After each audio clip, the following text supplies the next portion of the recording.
As a huge Tombstone fan, I was finally ready to give Kevin Costner's Wyatt Earp another chance.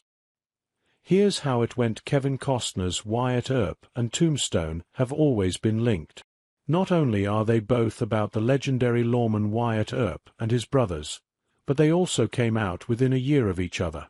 While Tombstone has been lauded over the last 30 years as one of the best westerns of all time, Wyatt Earp doesn't have the same reputation, to say the least.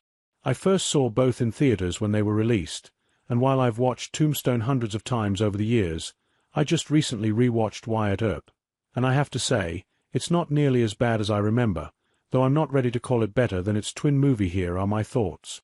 Wyatt Earp is not as good as Tombstone, but it does some things better. I can't say that watching Wyatt Earp changed my opinion, but I do think that while Tombstone has a more electric vibe, a slew of legendary lines, and some amazing performances, it also plays very fast and loose with the historical facts.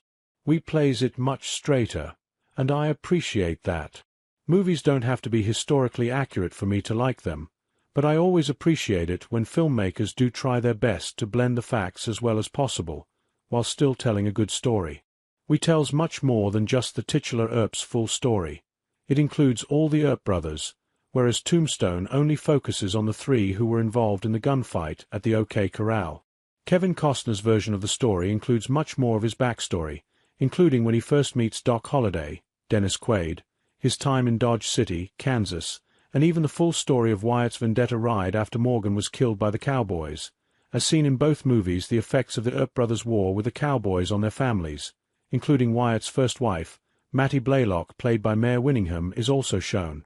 This is glossed over completely in Tombstone, whereas in the viewer really feels just how hard it was on all the brothers' wives and how upset they were at Wyatt. This adds more of a true family dynamic to the film, rather than the tough machismo of Tombstone, which doesn't ignore Mattie, played by Dana Wheeler Nicholson, but doesn't give viewers the whole story of her addiction problems. The casts are excellent in both movies. Both movies have fantastic ensemble casts who really shine.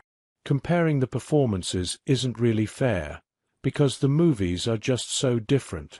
I distinctly remember the comparisons at the time between Dennis Quaid and Val Kilmer in their takes on the legendary Doc Holliday, and it's easy to see why people like Kilmer more.